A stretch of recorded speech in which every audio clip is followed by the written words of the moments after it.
Hi నేను మీ SNR 19వ రోజు 20వ రోజు హౌస్లో ఏం జరిగింది, ఎవరు ఎలిమినేట్ అయ్యారు, ఎందుకు ఎలిమినేట్ అయ్యారు అనేది చెప్తారు. సో 19వ రోజు సంజనాని అయితే పర్సనల్ రూమ్లోకి అయితే పంపించారు. రూమ్లోంచి వచ్చిన తర్వాత అందరినీ బిగ్ బాస్ హౌస్లోకి నాగార్జున గారు పిలిచారు, పైకి స్టేజ్ మీదకి పిలిచారు. ఎవరు ఇష్టం ఏంటి అన్నట్టుగా ఇంచుమించు ఎలిమినేషన్ అన్నట్టుగానే తీసుకొచ్చారు. అయితే అక్కడ కొన్ని ప్రాబ్లమ్స్ చెప్పారు. నువ్వు హౌస్లోకి సంజన హౌస్లో ఉండాలి అంటే హౌస్లో బ్యాటరీ ఉంటుంది, ఒక్కొక్కరు కొన్ని సాక్రిఫైస్ చేస్తే సంజన హౌస్లో ఉంటుంది అంటూ కూడా చెప్పడం జరిగింది. సో ఆ సాక్రిఫైస్ ఏంటి అంటే హౌస్ బ్యాటరీలోంచి ఒక్కొక్కరు కొంత త్యాగం చేయాలి. సంజన బిగ్ బాస్ హౌస్లో ఉండాలంటే ఎమాన్యుల్ అప్పుడే కెప్టెన్ గెలిచాడు, కెప్టెన్సీ తీసేస్తామంటూ కూడా చెప్పడం జరిగింది. దానికి నువ్వు కెప్టెన్సీ తీసేస్తే 25% బ్యాటరీ వస్తుందని చెప్పారు.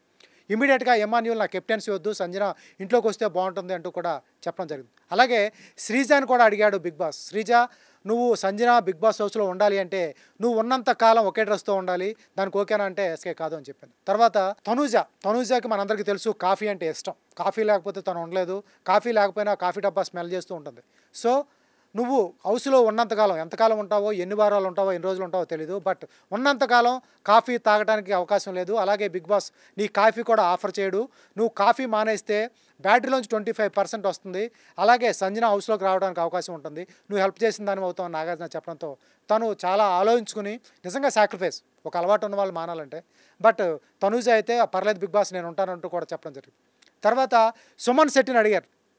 సుమన్ శెట్టి నువ్వు హౌస్లో ఉన్నంతకాలం ఎన్ని వారాలు ఉంటావో తెలీదు, నువ్వు సిగరెట్ మానేస్తే సంజన బిగ్ బాస్లోకి వచ్చే అవకాశం ఉంటుందంటే తను కొంచెం ఆలోచించుకున్నాడు. బట్ నేను ఆ సాక్రిఫైస్ చేయను, నాకు సిగరెట్స్ కావాల్సిందే అంటూ సుమన్ శెట్టి చెప్పడం జరిగింది. ఫైనల్గా రీతూ చౌదరి, నువ్వు టామ్ బాయ్ లాగా, నీ హెయిర్ స్టైల్ బాగుంది, టామ్ బాయ్ లాగా హెయిర్ కట్ చేసుకుంటే 25% బ్యాటరీ పెరుగుతుంది, సంజన హౌస్లోకి వస్తుందంటే టక్మంట ఓకే అనేసింది. కట్ చేయరేమో అనుకుంది, బట్ దివ్య వచ్చేసి హెయిర్ అయితే కట్ చేసింది. నిజంగా ఒక అమ్మాయి హెయిర్ కట్ చేసుకుంది అంటే నిజంగా గ్రేట్ అని చెప్పాలి. ఈ విషయంలో మాత్రం రీతూ చౌదరి 100% గ్రేట్. ఎందుకంటే ఆ సాక్రిఫైస్ ఎవరూ చేయరు. కొంతకాలం కాఫీ ఆగొచ్చు, బట్ కొంతకాలం క్యాప్టెన్సీ ఇవ్వచ్చు. ఆడవాళ్ళు హెయిర్ కట్ చేసుకున్నారంటే నిజంగా గ్రేట్ అని చెప్పాలి. ఆ విషయంలో రీతూ చౌదరి మాత్రం గ్రేట్. ఇక ఫైనల్ వచ్చేటప్పటికి బర్నీని అడగడం జరిగింది. బర్నీ బిగ్ బాస్ హౌస్లోకి వస్తూ ఓ బాక్స్ తీసుకొచ్చాడు. ఆ బాక్సు నాగార్జున గారు ఓపెన్ చేయమంటే ఓపెన్ చేయను, అవసరమైతే నేను బిగ్ బాస్లోంచి వెళ్ళిపోతాను తప్ప ఓపెన్ చేయను అంటే అవసరమైతే వెళ్ళిపోమని చెప్పారు. తర్వాత బిగ్ బాస్ రావడంతో మళ్ళీ హౌస్లోకి ఆ బాక్స్తో ఎంటర్ అయ్యాడు బర్నీ. చిన్న డ్రామా ప్లే చేశారు. బట్ ఏదేమైనా కూడా ఆ బాక్సు మొన్న సుమన్ శెట్టి విషయంలో బాక్స్లో ఏముందంటూ కూడా ఓపెన్ చేశారు. ఆ బాక్స్లో 2 లాకెట్ ఉంది. ఒక లాకెట్లో వచ్చేసేటప్పటికి వాళ్ళ అమ్మగారి ఫోటో ఉంది, రెండోది వచ్చాడు ఆ గురువు గారిది ఉంది. అయితే ఆ లాకెట్ తీసుకొని పర్మనెంట్గా స్టోర్ రూమ్లో పెట్టాలి, మీకు ఓకేనా బర్నీ అంటూ చెప్పడం జరిగింది. బర్నీ కూడా ఆలోచించాడు. నాగార్జున గారు కూడా అడిగేటప్పుడు ఆ బాక్స్ కోసం ఆయన చాలా చేశాడు. బిగ్ బాస్లో నుంచి కూడా వెళ్ళిపోవడానికి ఇష్టపడ్డాడు. అటువంటిది డైలీ చూసుకుంటూ ఉంటాడు ఆ బాక్స్ని. బట్ అటువంటి బాక్స్ని స్టోర్ రూమ్లో పెట్టాలంటే నిజంగా కష్టమే. అయినా కూడా సాక్రిఫైస్ చేస్తామని అడిగితే ఆ సంజన కోసం తను సాక్రిఫైస్ చేశాడు. సో ఈ నలుగురు సాక్రిఫైస్ చేస్తే బ్యాటరీ 100% వచ్చి సంజన హౌస్లోకి వచ్చింది. సో ఇది శనివారం జరిగిన స్టోరీ. ఇక ఆదివారం వచ్చేటప్పటికి బిగ్ బాస్ హౌస్లో అంతా దసరా సెలబ్రేషన్ స్టార్ట్ అయిపోయినాయి. సినిమా హీరోలు హీరోయిన్స్తో అంతా ప్రమోషన్స్తో అంతా బిజీగా అయిపోయారు. అయితే గేమ్ అయితే కొంచెం చిన్నగా ఉంది, కానీ సినిమా యాక్టర్లు అయితే హడావుడైతే చేయడం జరిగింది. కొంతమంది సెలబ్రిటీలు అయితే డ్యాన్సులు కూడా వేయడం జరిగింది. ఇక సిద్ధు జొన్నలగడ్డ కానీ బతుకమ్మ ఆడిచ్చాడు బిగ్ బాస్ హౌస్లో. అలాగే కోర్టు సినిమా టీం రోషను అలాగే శ్రీదేవి వచ్చి వాళ్ళ సినిమా ప్రమోషన్ చేశారు. అలాగే బ్యాండ్ మేళం అనుకుంటా ఆ సినిమా కూడా ప్రమోషన్ చేశారు. అలాగే కిరణ్ అబ్బవరం తర్వాత ఇంకో టీం కూడా వచ్చారు. వాళ్ళ సినిమా ప్రమోషన్ చేస్తూ హాయిగా నవ్విస్తూ వెళ్ళిపోయారు. సో ఇదంతా అయితే ఒక ఆస్క్ డీబీ అని ఒక సెగ్మెంట్ పెట్టడం జరిగింది. బిగ్ బాస్ చరిత్రలో ఫస్ట్ టైం అంటూ కూడా నాగార్జున గారు చెప్పాడు. ఎవరైతే బిగ్ బాస్ చూడడానికి వచ్చిన ఆడియన్స్ ఉన్నారో వాళ్ళకి మీటర్లు ఇవ్వడం జరిగింది, ఓట్ చేయడానికి డౌన్ చేయడానికి ఇవ్వడం జరిగింది. హౌస్లో ఇప్పుడు ఎవరెవరు ఏం చేస్తున్నారో ఆడియన్స్ నుంచి ఒక క్వశ్చన్ రేజ్ చేస్తున్నారో ఆ క్వశ్చన్ని కంటెస్టెంట్ని పిలిచి నాగార్జున గారు అడగడం జరుగుతుంది. ఒక కంటెస్టెంట్ని పిలిచి నాగార్జున గారు ఫస్ట్ రీతూ చౌదరిని పిలవడం జరిగింది. రీతూ చౌదరికి ఉన్న ప్రాబ్లమ్స్ వాళ్ళు రాసిచ్చిన క్వశ్చన్స్ అయితే నాగార్జున గారు చదివింది. అయితే దానికి ఆడియన్స్ అయితే రేటింగ్ ఇవ్వడం కూడా జరుగుతుంది. ఓట్స్ వేస్తే ఎంత ఓటింగ్ ఇచ్చారు, ఎంత డౌన్ ఇచ్చారు అనే దానికి రీతూ చౌదరికి వచ్చేటప్పటికి ఆవిడ చెప్పేదానికి గేమ్ హౌస్లో ఆడే గేమ్కి ఆడియన్స్ వేసిన క్వశ్చన్కి ఆవిడ చెప్పే సమాధానానికి ఎంత నిజం ఉంది, ఎంత నిజం లేదు అనే దానికి 35% ఆవిడ చెప్పింది నిజం, 60% అయితే నిజం లేదు అంటూ కూడా వాళ్ళు ఆడియన్స్ ఓటు వేయడం జరిగింది. అలాగే సుమన్ శెట్టి గేమ్లో కనిపించట్లేదు, ఈ మధ్యనే పికప్ అవుతున్నాడు అంటూ కూడా నాగార్జున గారు అడగటం జరిగింది. అడిగితే దానికి సమాధానంగా లేదండి, నేను ఈ నెక్స్ట్ నుంచి ఈ వారం నుంచి కనిపిస్తాను, నా ఆట ఇంప్రూవ్ చేసుకుంటాను అంటే అదే విషయానికి ఆడియన్స్ పోల్ వచ్చేసేటప్పటికి 81% ఎస్, 19% డౌన్. అంటే సుమన్ శెట్టి ఆటలో ఇంప్రూవ్మెంట్ కనపడుతుంది. ఆడియన్స్ కూడా ఒప్పుకుంటున్నారు. 81% అంటే నాట్ ఏ జోక్, బాగానే ఆడుతున్నాడు. ఫస్ట్ 2-3 వారాలు అయితే సుమన్ శెట్టి గేమ్లో కనిపించలేదు, గెస్ట్గానే కనిపించాడు. బట్ థర్డ్ వీక్ నుంచి అయితే సుమన్ శెట్టిలో గేమ్ కనిపిస్తుంది, టాస్క్లో ఆడుతున్నాడు. కాబట్టి అందుకనే ఆడియన్స్ పోల్స్ వచ్చేటప్పటికి 81% ఎస్గా వచ్చింది. ఇక థర్డ్ కంటెస్టెంట్ వచ్చేటప్పటికి హరీష్ నువ్వు నీ పర్సనాలిటీ స్ప్లిట్ పర్సనాలిటీ లాగా ఉంటుంది హరీష్ది. అంటే ఇవన్నీ ఆడియన్స్ క్వశ్చన్స్, అది నాగార్జున గారు చదువుతున్నారు.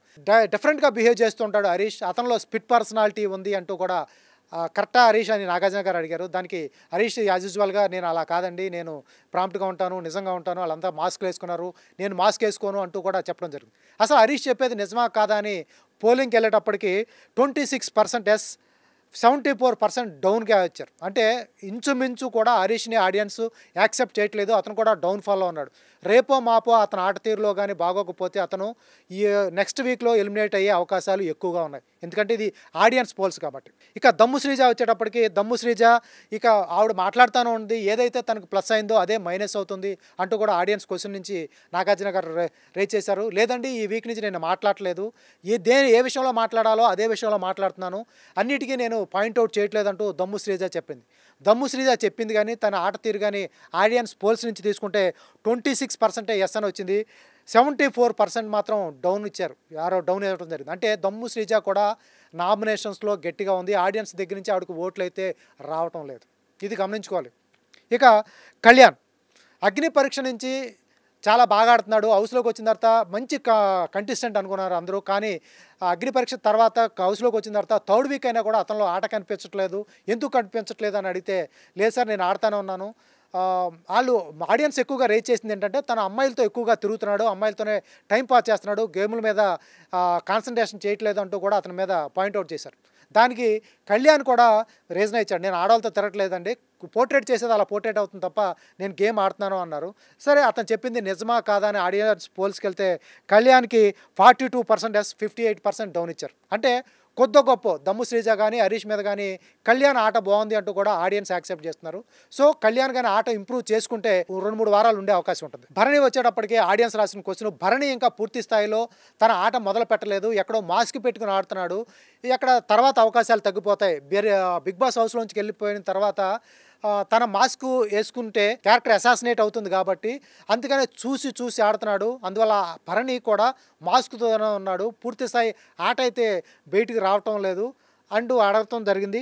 అయితే దానికి భరణి కూడా లేదు సార్, నేను జెన్యూన్గా ఆడతాను, యుద్ధం వచ్చినప్పుడు యుద్ధమే చేస్తానంటే నాగార్జున గారు కూడా చెప్పడం జరిగింది, ఇది యుద్ధంలోనే ఉన్నారు, రణరంగంలోనే ఉన్నారు కాబట్టి నువ్వు యుద్ధం చేయాల్సిన టైం అంటూ కూడా చెప్పడం జరిగింది. బట్ ఆడియన్స్ అయితే 58% ఎస్ ఇచ్చారు, 42% డౌన్ ఇచ్చారు. అంటే భరణి ఫస్ట్ ప్లేస్లో ఉండాల్సిన భరణి 58%.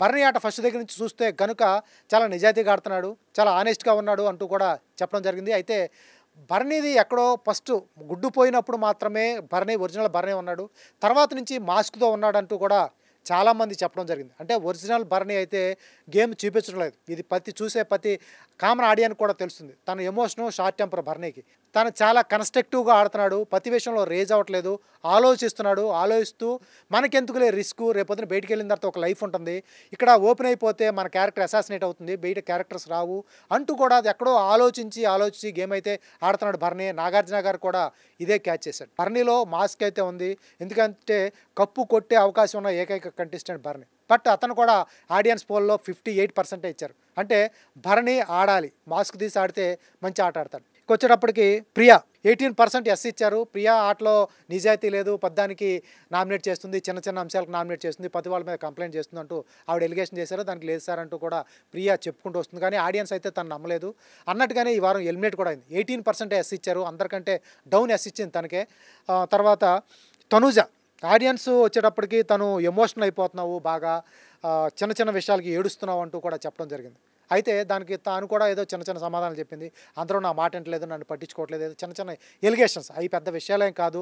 స్ట్రాంగ్ కంటెస్టెంట్ తనుజ అయితే, తనుజకి ఆడియన్స్ 77% ఎస్ ఇచ్చారు. అంటే తనుజ కూడా ఒక రేంజ్లో ఉంది, తనుజ కూడా బాగా ఆడుతూ వస్తుంది. తనుజ అక్కడక్కడ ఎమోషన్ అవుతుంది, అక్కడక్కడ ఏడుస్తుంది, చిన్న లవ్ ట్రాక్ ఉంది, బట్ దాన్ని ఎక్కడ కనపడకోకుండా కవర్ అయితే చేస్తుంది. అది బయటకు వచ్చే అవకాశాలు కూడా ఉన్నాయి. చిన్న చిన్న చిన్న తప్పులు తప్ప తనుజ అయితే గేమ్ అయితే బాగా ఆడుతుంది. సో ఇక డిమాండ్ పవన్ విషయం వచ్చేటప్పటికి అతను కూడా కంటెంట్ కనిపించట్లేదు, ఎక్కువగా అమ్మాయిలతోనే టైం పాస్ చేస్తున్నారు, రీతు చౌదరి టైం పాస్ చేస్తున్నాం అంటూ కూడా ఆడియన్స్ అడిగారు. బట్ అతనికి కూడా ఆడియన్స్ వచ్చేటప్పటికి 14% ఎస్ ఇచ్చారు, 18% డౌన్ చేశారు. అంటే డిమాండ్ పవన్ కూడా డేంజర్లో ఉన్నాడు. డిమాండ్ పవన్ కూడా ఆడాలి, ఆడకపోతే నాకు తెలిసి ఈ వారమా నెక్స్ట్ వారమా ఎప్పుడైనా కానీ ఎలిమినేషన్కి అయ్యే అవకాశాలు ఎక్కువ ఉంటుంది. ఇక ఎమాన్యూల్ వచ్చేటప్పటికి, ఎమాన్యూల్ నువ్వు కూడా గేమ్ సరిగ్గా ఆడలేదంటే, లేదు సార్ నేను బాగానే ఆడుతున్నాను అంటూ కూడా చెప్పడం జరిగింది. అతనికి ఆడియన్స్ పోల్స్ వచ్చేటప్పటికి అందరికంటే 91% ఆడియన్స్ యాక్సెప్ట్ చేశారు. ఎమాన్యూల్ గేమ్ ఆడే విధానం కానీ, అతను ఎమోషన్ పలికించే విధానం కానీ అందరికంటే ఎక్కువ 91% ఎమాన్యూల్ జెన్యూన్గా ఆడుతున్నాడు, 9% ఫేక్ ఆడుతున్నాడు అంటూ కూడా చెప్పడం జరిగింది. ఇక రాము వచ్చేటప్పటికి 37% ఎస్, తర్వాత 70% నో అని చెప్పడం కూడా జరిగింది. ఇక ఫ్లోరా సైని వచ్చేటప్పటికి 86% ఓకే, 14% నాట్ ఓకే. అంటే ఫ్లోరా సైని కూడా ఇప్పుడు ఫస్ట్ దగ్గర నుంచి అనుకుంటూ వస్తున్నాం, ఫ్లోరా సైని ఎలిమినేట్ అయిపోతుంది, తను గేమ్ ఆడట్లేదు అంటూ చెప్పుకుంటూ వస్తున్నాం. కానీ ఆడియన్స్ మాత్రం నమ్మలేదు, తను జెన్యూనిటీని నమ్మారు. ఎందుకంటే తను ఎక్కడ ఫేక్ ఆడలేదు, అందువల్ల జెన్యూనిటీ నమ్మారు కాబట్టి 86% ఓకే అని చెప్పారు. అయితే ఫ్లోరా వెళ్ళిపోతుంది అనుకున్నాం, కానీ ఫ్లోరా అయితే 4-5 వారాలు స్టాండర్డ్గా ఉండే అవకాశం ఎక్కువగా ఉంటుంది. ఇక 4th వీక్ కెప్టెన్ టాస్క్ అయితే వచ్చింది. 4th వీక్ కెప్టెన్ ఎవరా అని చిన్న టాస్క్ అయితే పెట్టడం జరిగింది బిగ్ బాస్. అయితే 3rd వీక్లో కెప్టెన్సీ వచ్చిన ఎమాన్యూల్ త్యాగం చేసి సంజనాకి ఇవ్వడం జరిగింది. సంజన హౌస్లోకి రావడానికి ఆ కెప్టెన్సీని త్యాగం చేశాడు. అయితే ఆ కెప్టెన్ ఎవరు అనే దానికి చిన్న టాస్క్ పెట్టడం జరిగింది. టాస్క్లో మళ్ళీ డిమాండ్ పవనే గెలవడం జరిగింది. 2nd వీక్లో డిమాండ్ పవన్ కెప్టెన్సీ చేశాడు. అలాగే 4th వీక్లో కూడా డిమాండ్ పవన్ కెప్టెన్గా ఎన్నుకున్నారు. అయితే డిమాండ్ పవన్లో వచ్చేటప్పటికి ఆడియన్స్ ఓట్స్ అయితే పడలేదు, కానీ తన ఆట అయితే బాగా ఆడుతున్నాడు, ఫిజికల్ టాస్క్లు అయితే బాగా చేస్తున్నాడు.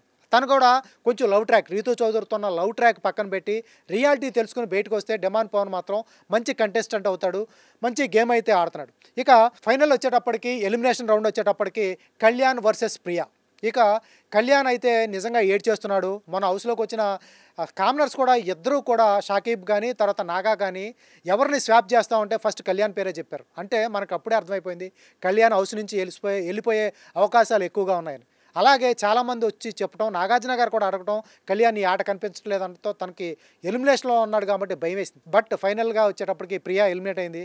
ఇక నుంచి నేను గట్టిగా ఆడతాను, బాగా ఆడతాను అంటూ కళ్యాణ్ అయితే చెప్పడం జరిగింది. సో ప్రియా ఎలిమినేట్ అయిపోయింది. ప్రియా ఎలిమినేట్ అవుతుందా అని తను అనుకోలేదు అంటూ కూడా చెప్పడం జరిగింది. తను వెళ్తూ కూడా కొన్ని సలహాలు సూచనలు ఇవ్వడం జరిగింది. వీళ్ళు ఇంకా బాగా ఆడాలి, వీళ్ళ మీద నాకు చిన్న కంప్లైంట్స్ ఉంటాయి అంటూ హరీష్ మీద, సంజన, భరణి, కళ్యాణ్ మీద కూడా చిన్న కంప్లైంట్స్ చెప్పడం జరిగింది. అలాగే కళ్యాణ్ని నాకు తమ్ముడు లేడు, నాకు హౌస్లో ఇచ్చిన దేవుడిచ్చిన తమ్ముడు, తను 23 ఇయర్స్ అయినా కూడా చాలా క్లారిటీ ఉంటుంది, చాలా మంచి వ్యక్తి, తనతో నాకు చాలా బాండింగ్ ఉంటుంది అంటూ కూడా వెళ్తూ భరణి చెప్పుకోవడం జరిగింది. ఈ మెమరీస్ నాకు లైఫ్ లాంగ్ ఉంటాయి బిగ్ బాస్ అంటూ చెప్పింది. సో ఇది Bigg Boss house elimination review. So నా రివ్యూ కానీ, అలాగే బిగ్ బాస్ హౌస్లో మీకు నచ్చిన కంటెస్టెంట్ ఎవరు అనేది కింద కామెంట్ బాక్స్లో పిన్ చేయండి. ఎప్పుడైనా ఎక్కడైనా మీ చేతిలోనే వార్తా ప్రపంచం.